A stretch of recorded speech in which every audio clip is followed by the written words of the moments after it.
पहले सीन में हम देखते हैं कि 3 रेंजर्स बियॉन्ड द वॉल जा रहे हैं। ये वॉल के दूसरी तरफ का हिस्सा है जो कि वॉल के उत्तर में है। ये बाहर निकलकर आसपास के जंगलों में जाते हैं और ये रूटीन चेकअप करते हैं ताकि वाइल्डलिंग्स और जो भी खतरा है उसको भांप सकें और अगर कुछ परेशानी है तो वो लौट कर आकर वापस नाइट्स वॉच में बता सकें। इनमें से एक इंसान को कुछ हलचल दिखाई पड़ती है और जब वो वहाँ जाता है तो उसको बहुत सारी लाशें दिखाई पड़ती हैं और ये लाशें सिर्फ कटी हुई नहीं पड़ी थीं, इनमें एक ऑर्डर था जैसे किसी ने इन्हें मार कर सजा रखा हो।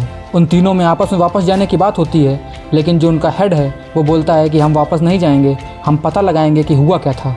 और तब हमको पहली बार व्हाइट वॉकर दिखाया जाता है जो उनमें से 2 को मार देता है और तीसरा इंसान जिसने लाशें देखी थी वो भागकर वापस आ जाता है। वो तीसरा इंसान भागकर विंटरफेल आता है। उसने द वॉल छोड़ दी थी और वॉल छोड़ने वाले को क्योंकि पनिशमेंट मिलती है इसीलिए विंटरफेल के लोग उसे पकड़ लेते हैं और उसे राजा के पास ले जाने लगते हैं।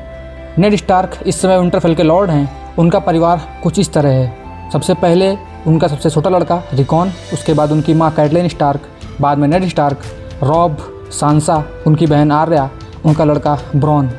इसके अलावा इनके परिवार में 2 लोग और भी हैं। नंबर 1 है जॉन स्नो। ये नेड स्टार्क की बास्टर्ड औलाद है, यानी इसके पिता तो नेड स्टार्क हैं लेकिन इसकी माँ कोई स्टार्क नहीं, वो कोई वेश्या है। इसके अलावा एक लड़का और दिखाया जाता है, इसका नाम है थियोन ग्रेजॉय। एक बार जब बियर आइलैंड पर राज करने वाले बेलन ग्रेजॉय ने बगावत कर दी और खुद को राजा घोषित कर दिया, तब रॉबर्ट बराथियन जो कि किंग्स लैंडिंग में किंग हैं, उसने नेड को भेजा इस बगावत को कुचलने के लिए। नेड ने बगावत कुचली और उनके लड़के थियोन ग्रेजॉय को अपने यहाँ बंदी बना लिया।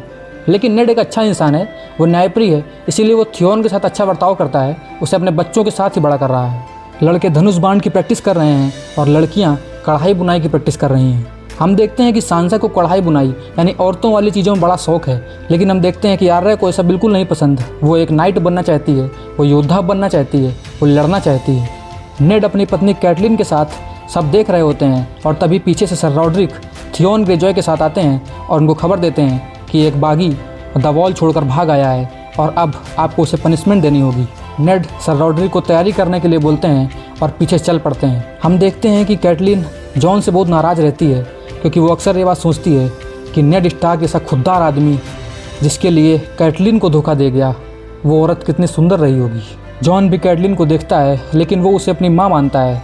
पूरा परिवार जॉन को प्यार करता है सिवाय कैटलिन के, और जॉन पूरे परिवार को अपना परिवार मान के प्यार करता है।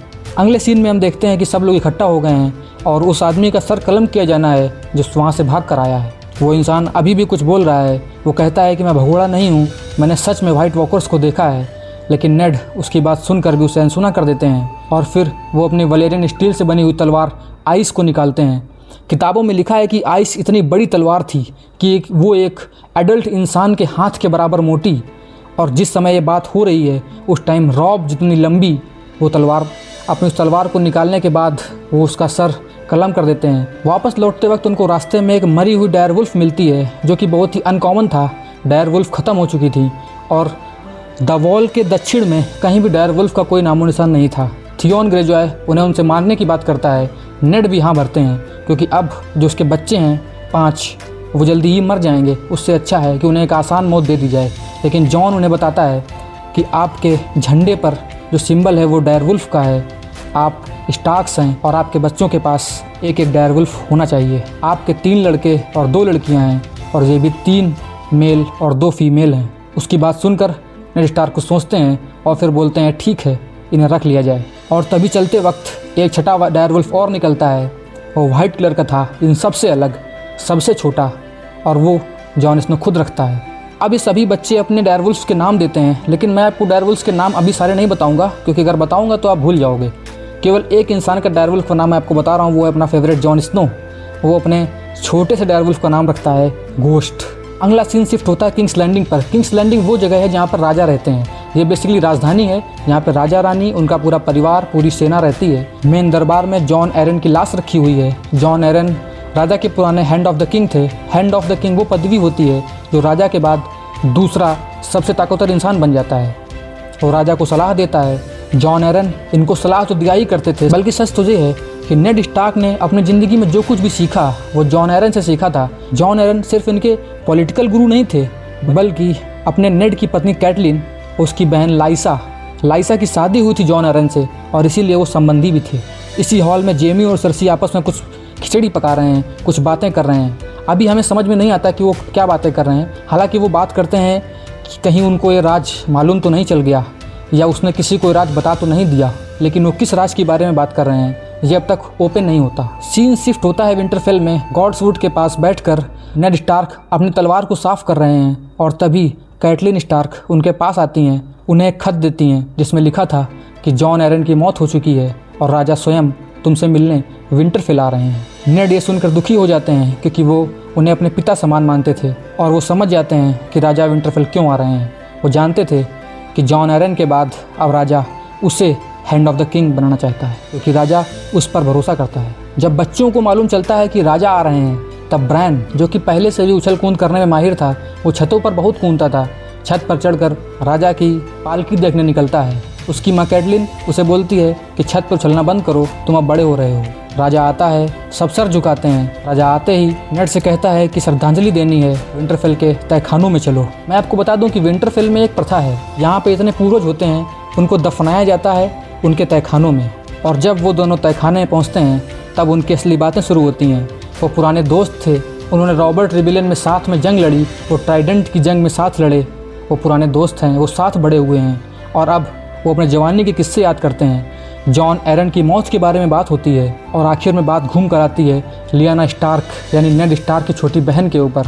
रॉबर्ट उसकी मूर्ति के सामने जाता है, उसे छूता है और हम फील कर पाते हैं कि रॉबर्ट उसे कितना प्यार किया करता था और इसी वजह से वो टारगेरियंस पर आज तक गुस्सा है और वो कहता है कि अगर आज भी मुझे कोई टारगेरियन मिल जाए तो मैं उसे जिंदा गाड़ दूंगा। यहीं पर राजा रॉबर्ट नेड को हैंड ऑफ द किंग बनने के लिए भी कहता है। यहाँ से सीन शिफ्ट होता है पेंटोस में डेनेरिस टारगेरियन के ऊपर, जो अब धीरे धीरे बड़ी हो रही है, लगभग 17 साल की हो चुकी है। उसका भाई विसेरिस उसे तैयार होने के लिए बोलता है, वो कुछ प्लानिंग बना रहा है, लेकिन डेनेरिस खुश नहीं है। वो मजबूरी में अपने भाई की बात मानती है। वो नहाने के लिए खौलते हुए पानी में उतर जाती है, दासियाँ उसे रोकती हैं और हम पहली बार देखते हैं कि सच में टारगेरियन लोगों को आग से दिक्कत नहीं, गर्मी से दिक्कत नहीं।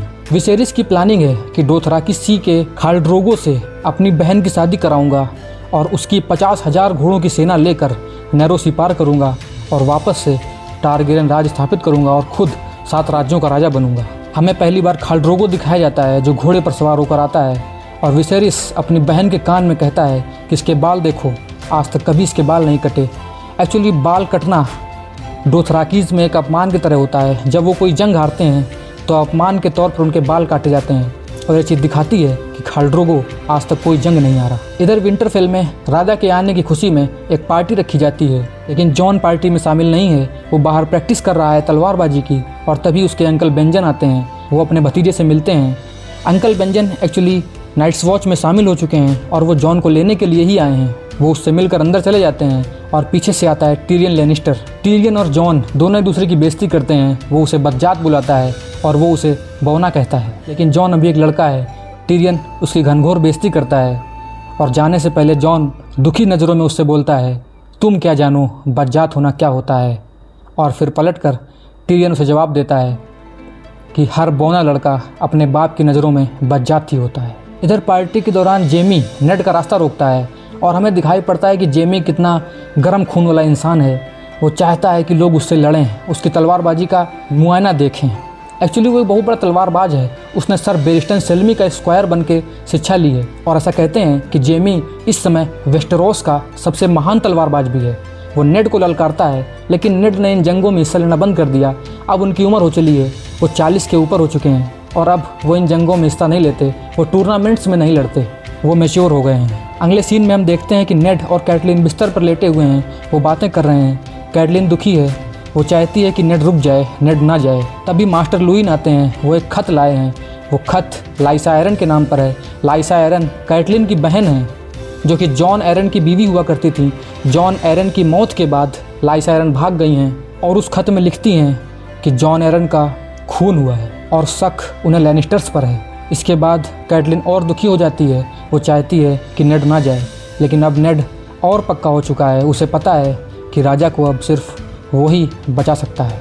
डोथराकी सी में दिखाया जाता है कि खाल ड्रोगो और डेनेरिस की शादी हो रही है और लोग तोहफे ला रहे हैं।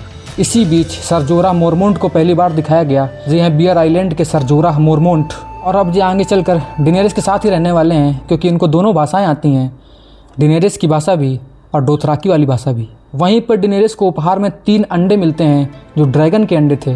वो अब जम चुके हैं, उनमें जान नहीं है, लेकिन फिर भी उसे उपहार के तौर पर दिए जाते हैं। लेकिन डोथराकी किसी जानवर से कम नहीं है। कुछ दूर काफिला चलता है और एक जगह जब काफिला रुका होता है, किसी एकांत कोने में जाकर ड्रोगो डेनेरिस का लिटरली रेप करता है। इधर विंटरफेल में दिखाया जाता है कि रॉबर्ट और नेड शिकार पर निकल रहे हैं और ब्रान उन्हें छुपकर पीछे से देख रहा है। वो अपने पिता को बाय बोलता है और फिर किले से निकलने के बाद दीवारों पर चढ़कर उन्हें और देखने के लिए निकलता है। लेकिन एक मीनार पर चढ़ने के दौरान उसे कुछ आवाज़ें सुनाई देती हैं और जब वो खिड़की से झांक कर अंदर देखता है, सर जेमी और महारानी सरसी जो कि भाई बहन हैं, वो प्यार कर रहे थे। सरसी उसे देख लेती है और जेमी को उसे पकड़ने के लिए बोलती है। जेमी उसे पकड़ लेता है और उसे धक्का देने से पहले वो कहता है, the things we do for love, और ये बोलकर वो ब्रान को छत से धक्का दे देता है।